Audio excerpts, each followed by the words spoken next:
Welcome back to Sekolah Minggu di Udara. Bareng aku, Luli. Bagaimana kabarnya teman-teman? Luli berharap semua dalam keadaan yang baik ya. Oke teman-teman, sebelum kita memulai ibadah sekolah minggu, yuk kita berdoa terlebih dahulu. Mari kita berdoa. Tuhan Yesus yang baik, terima kasih untuk kebaikan Tuhan bagi kami. Sekarang kami mau memulai ibadah sekolah minggu kami. Pimpin ibadah kami dari awal sampai akhir. Terima kasih Tuhan Yesus. Kami siap memuji Tuhan dan mendengarkan firman Tuhan dalam nama Tuhan Yesus. Kami sudah berdoa dan mengucap syukur. Haleluya. Amin. Sekarang kita mau memuji Tuhan. Memuji Tuhan dengan semangat ya.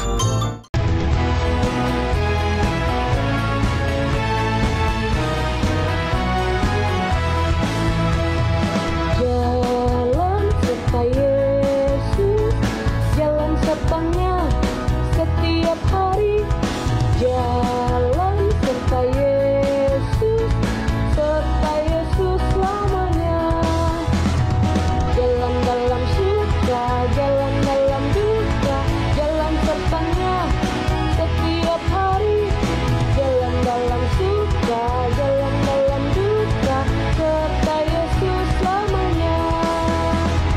Jalan dalam suka, jalan dalam duka, jalan sertanya setiap hari. Jalan dalam suka, jalan dalam duka, serta Yesus selamanya. Teman-teman, mari kita undang Tuhan Yesus masuk dalam hati kita. Yesus ku panggil, Yesus ku undang, masuk dalam hatiku. Yesus ku panggil, Yesus ku undang, masuk dalam hatiku. Memimpin, menuntun setiap langkah hidupku, sucikan, kuduskan semua dosaku. Memimpin, menuntun setiap langkah hidupku, sucikan, kuduskan semua dosaku. Puji Tuhan. Shalom teman-teman, jagoan-jagoannya Tuhan Yesus. Sudah siap semua untuk belajar firman Tuhan hari ini? Siap pastinya. Oke, kita mulai dalam doa ya. Yuk kita berdoa. Bapa dalam surga, terima kasih untuk waktu ini Tuhan. Terima kasih untuk penyertaan Tuhan dan segala kebaikan yang Tuhan berikan dalam kehidupan kami. Tuhan, sebentar kami mau sama-sama mendengarkan kebenaran firman Tuhan. Tolong setiap kami, terangi hati dan pikiran kami, supaya kami mengerti kebenaran firman Tuhan dan kami siap untuk melakukan kebenaran firman Tuhan. Terus ajari kami Tuhan, pimpin langkah kami ya Bapa, supaya hidup kami boleh menjadi berkat. Terima kasih Bapa, di dalam nama Tuhan Yesus kami berdoa. Haleluya. Amin. Amin. Puji Tuhan. Nah, teman-teman, hari ini Kak Vita mau bercerita tentang seseorang yang bergulat dengan malaikat. Bergulat. Iya, teman-teman. Bergulat itu sama seperti apa, Kak? Berkelahi gitu. Berantem gitu, Kak. Nanti teman-teman tahu ya. Nah, kita mau sama-sama baca dari Kejadian 32 ayat 1 sampai 32. Teman-teman bisa buka Alkitabnya, Kejadian 32 ayat 1 sampai 32. Baca keseluruhan ayatnya ya teman-teman.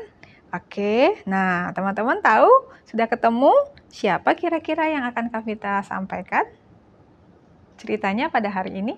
Iya, betul, tentang Yakub. Teman-teman masih ingat cerita tentang Yakub? Beberapa minggu yang lalu, ya, ada kakak yang sudah bercerita nih tentang Yakub pulang kampung, ya. Masih ingat ya? Di mana kampung halaman Yakub? Di mana? Ya, betul sekali, di Kanaan, teman-teman. Ternyata perjalanan dari Padan Aram, ya, Padan Aram itu adalah tempat Laban, ya. Menuju ke Kanaan itu jaraknya cukup jauh, teman-teman, ya, cukup jauh, ya. Coba teman-teman ingat, bagaimana cerita pertemuan antara Laban dengan Yakub? Apakah mereka berkelahi? Endingnya nih, apakah mereka endingnya berantem gitu pas ketemu? Wah, ternyata tidak ya teman-teman. Mengapa demikian? Karena Tuhan menyertai dan melindungi Yakub. Nah, pada malam sebelum Laban bertemu dengan Yakub, Tuhan mengingatkan Laban nih melalui apa? Melalui apa? Betul, melalui mimpi.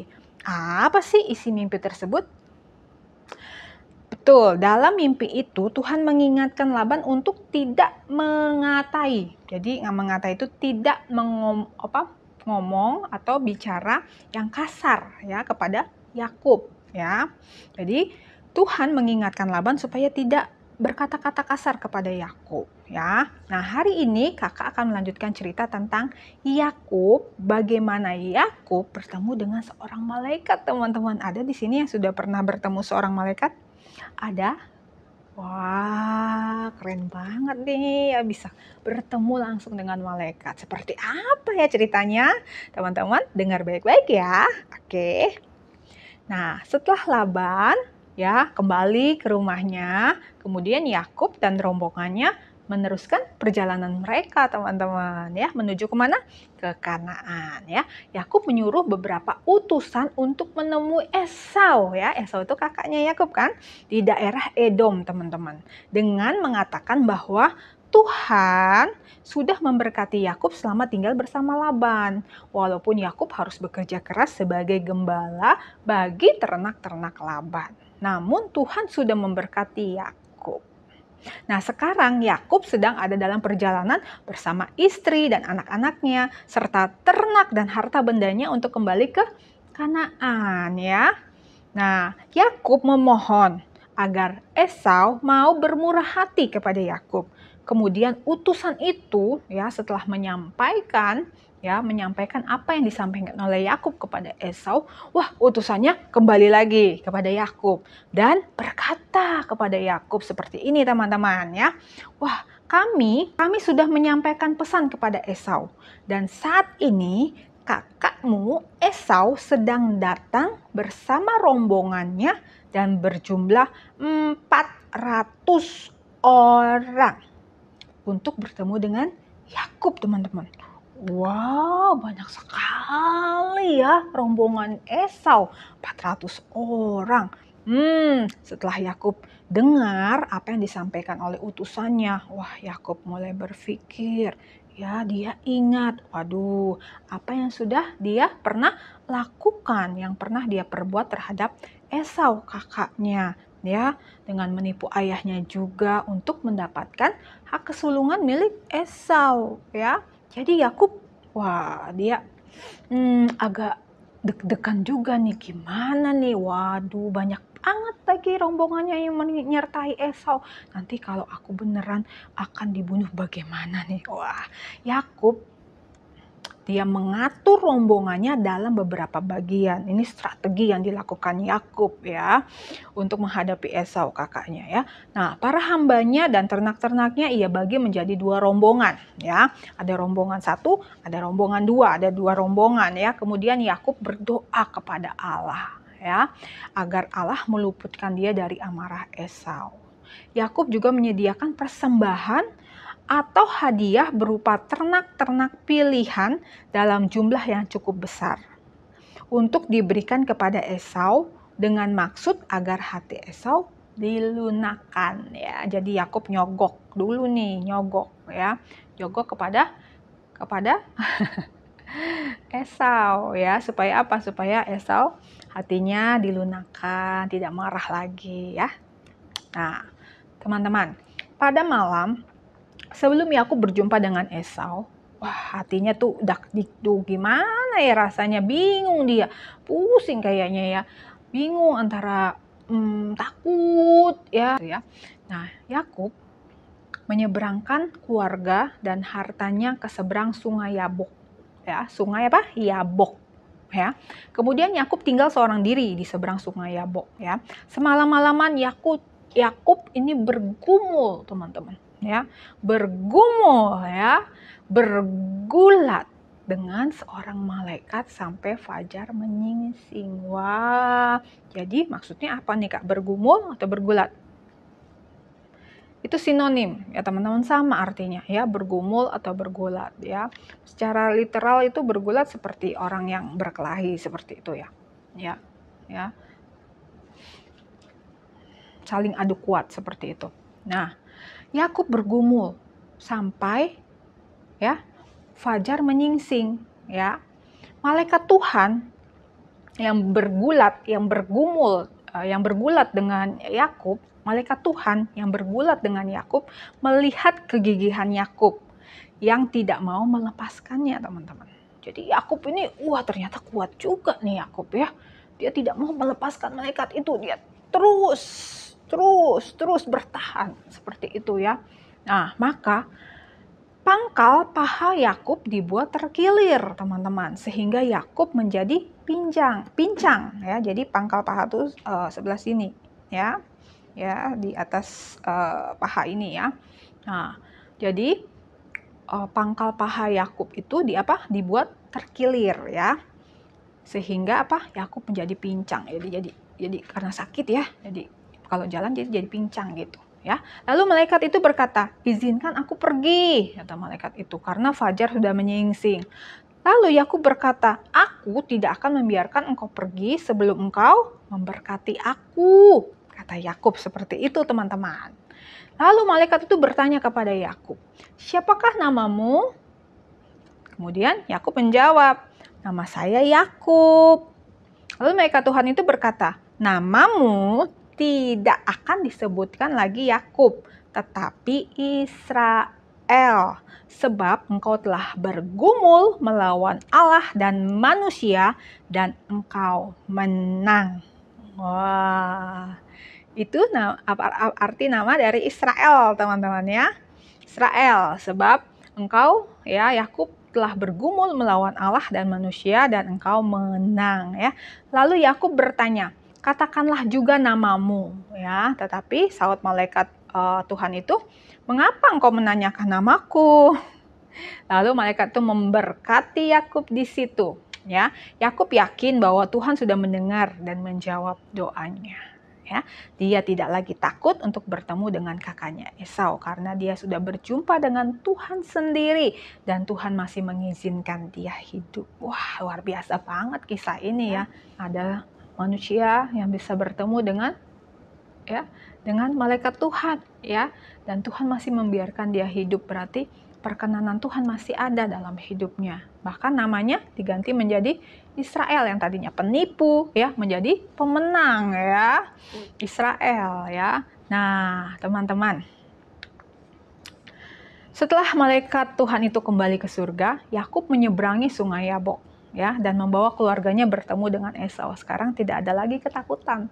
Dia sudah yakin, percaya, menyerahkan semuanya sama Tuhan. Dia yakin, percaya bahwa Tuhan sudah jawab doa dia, sehingga ketakutan itu sudah sirna ya, sehingga dia berani membawa keluarganya bertemu dengan Esau ya teman-teman. Nah, pertemuan Yakub dan Esau itu luar biasa, sangat indah ya. Mereka saling memaafkan seperti itu ya.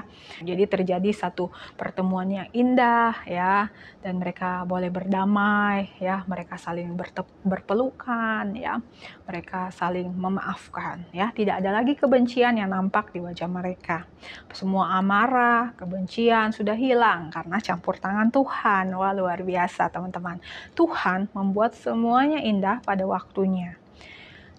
Tadinya Esau mengajak Yakub ya, setelah mereka bertemu ya, terus Esau mengajak Yakub untuk berjalan bersama kembali ke Kanaan. Tetapi Yakub berkata bahwa rombongannya terdiri dari wanita dan anak-anak ya, dan juga banyak ternak. Jadi jalannya lambat nih ya, lebih baik Esau duluan saja, kata Yakub seperti itu, teman-teman. Nah, dari cerita ini teman-teman ya, Yakub mendapatkan pengalaman yang sangat indah. Karena Tuhan telah menyertai dan menolong Yakub, sehingga ia dan rombongannya selamat selamat dari kejaran Laban, ya, dan juga dari amarah Esau, ya. Nah, pelajaran penting buat kita adalah ketika Tuhan izinkan, ya, ketika Tuhan izinkan kita nih, teman-teman dan juga Kak Vita, ya, atau kakak-kakak yang lain, ya, atau teman-teman yang lain, ya, mengalami beberapa kesulitan atau banyak kesulitan yang bergantian. Jadi masalahnya itu datang berganti-gantian gitu ya, bertubi-tubi, ini belum selesai, ada lagi masalah seperti itu ya teman-teman ya. Nah, contohnya nih, kan teman-teman lagi mempersiapkan ujian. Wah, lagi belajar, lagi serius-seriusnya, lagi fokus-fokusnya, dan aduh ini kan ujian terakhir nih, susah banget nih ya kan, harus bener-bener mempersiapkan dirinya ya kan, harus belajar terus, harus persiapan terus ya. Nah, ketika sedang mempersiapkan ujian itu, mungkin teman-teman juga harus menyelesaikan suatu proyek atau menyelesaikan tugas akhir seperti itu yang harus dikerjakan dengan baik. Wah, itu kan berarti harus berbagi waktu, ya kan? Berbagi, benar-benar kalian harus memikirkan gitu, bagaimana nih harus selesai tugasnya, bagaimana nih harus mempersiapkan ujiannya seperti itu. Wah, pas saat itu juga ternyata ada teman-teman kamu yang membuli kamu, nggak suka sama kamu, yang membenci kamu, yang bikin masalah sama kamu seperti itu. Waduh, gimana tuh ya? Pusing ya kayaknya kepala Barbie. Ya, kayaknya kok banyak banget nih. Ya, banyak banget nih yang aku harus hadapi. Banyak banget nih tantangan yang aku harus hadapi. Lalu teman-teman bagaimana? Ayo, bagaimana? Nah, Tuhan Yesus itu mau agar kita datang minta hikmat dan pimpinan Tuhan dalam menyelesaikan segala hal, teman-teman. Memang ada banyak hal yang kita mungkin tidak pernah tahu akan bagaimana nih ya, tiba-tiba masalah itu datang seperti itu ya, bahkan mungkin bikin kita pusing ya kan. Ya, tapi kita punya Tuhan yang dahsyat, kita punya Tuhan yang besar, kita punya Tuhan yang peduli, kita punya Tuhan yang penuh kasih, dan Dia mau mendengar apa yang menjadi permasalahan kita gitu. Kalau kita mau datang sama Tuhan, jadi kita datang minta hikmat sama Tuhan. Tuhan, gimana ya, ini kok banyak banget nih masalahnya yang aku hadapi Tuhan. Gimana dong, gimana nyelesainnya ya. Mungkin secara pemikiran kita, aduh nggak bisa, gimana ya, aku pusing deh, gimana ya. Udahlah gitulah, aku nggak mau pikirin lagi gitu, karena nggak bisa masuk di pikiran kita nggak bisa, kita nggak mampu untuk menyelesaikannya. Jadi kita butuh hikmat dari Tuhan, kita butuh pimpinan dari Tuhan untuk bisa menyelesaikan masalah itu ya teman-teman. Jadi kita datang sama Tuhan ya, karena kalau kita mengandalkan apa yang kita punya, kita bisa, pasti nggak bisa. Pasti nggak bisa ya. Kita butuh pimpinan Tuhan, kita butuh hikmat Tuhan untuk bisa menyelesaikan apapun itu, masalah itu, tantangan yang datang kepada kita ya. Kita butuh bergumul setiap hari ya. Jadi kita datang sama Tuhan, bergumul sama Tuhan itu maksudnya bukan berantem sama Tuhan, bukan ya, tapi bergumul itu datang sungguh-sungguh sama Tuhan ya, tidak menyerah untuk terus meminta sama Tuhan. Seperti itu ya teman-teman ya, supaya kita tahu apa yang menjadi kehendak Tuhan untuk kita lakukan teman-teman ya. Oke, kita mau setiap hari mau datang sama Tuhan, kita mau dekat sama Tuhan, kita mau bergumul sama Tuhan ya, seperti yang dilakukan Yakub ya. Oke teman-teman, sehingga hidup kita boleh menyenangkan hati Tuhan. Amin, amin. Kok susah ya kak? Harus tetap dilakukan ya. Terus minta hikmat Tuhan, pertolongan Tuhan, pimpinan Tuhan. Oke, pasti Tuhan kasih jalan ya. Walaupun mungkin tidak langsung selesai masalahnya, tapi Tuhan akan tuntun kita untuk kita bisa menemukan jalan yang terbaik. Oke teman-teman, oke ya, puji nama Tuhan. Sekarang kita mau menghafal ayat hafalan. Ayat hafalannya dalam 2 Timotius 2 ayat 1b ya. 2 Timotius 2 ayat 1b. Jadilah kuat oleh kasih karunia dalam Kristus Yesus. Oke, gimana ayat hafalannya? Bisa ya, pendek banget ya. Kita harus menjadi kuat. Kuat apa kak? Kuat di dalam kasih karunia Yesus Kristus. Oke teman-teman, kita berdoa. Terima kasih Bapa untuk firman Tuhan yang boleh kami dengar Tuhan.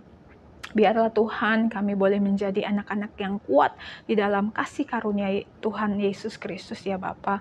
Kami tahu bahwa ketika kami ada di dunia ini Tuhan akan ada banyak hal Tuhan, tantangan, masalah, pergumulan Tuhan yang ada di depan kami, yang mungkin kami tidak mampu Tuhan menyelesaikannya kalau bukan karena pimpinan Tuhan. Untuk itu Tuhan, ajari kami untuk selalu datang sama Tuhan, minta hikmat sama Tuhan, supaya kami bisa menemukan dan menyelesaikan apa yang harus kami lakukan di dalam kehidupan kami, sehingga hidup kami sungguh terus boleh ada di dalam jalurnya Tuhan dan rencana Tuhan. Terima kasih Bapa, terus pimpin hidup kami, ajari hidup kami ya Bapa, untuk terus boleh menyenangkan hati Tuhan. Berkati setiap anak-anak-Mu yang sudah mendengarkan firman Tuhan, yang mengikuti ibadah sekolah minggu di udara ini Tuhan. Tuhan berkati dalam studi mereka, dalam pergaulan mereka, jagai sertai, jauhkan mereka dari segala sakit penyakit, hal-hal yang jahat. Tuhan akan protek di dalam nama Tuhan Yesus. Berkati juga orang tua mereka dalam setiap usaha, dalam setiap pekerjaan, dalam setiap pelayanan mereka. Tuhan Yesus memberkati. Kami menyerahkan hidup kami sepenuhnya ke dalam tangan Tuhan. Segala pujian, hormat, syukur kami kembalikan kepada Tuhan. Di dalam nama Tuhan Yesus kami berdoa. Haleluya. Amin. God bless you. Shalom. Teman-teman, bagaimana? Sudah mendengarkan firman Tuhan dengan baik kan? Teman-teman diberkati dengan kebenaran firman Tuhan? Puji nama Tuhan. Yuk, sama-sama kita terus melakukan kebenaran firman Tuhan. Haleluya. Ibadah kita sudah selesai teman-teman. Happy blessed Sunday. God bless you. Bye-bye. See you next week.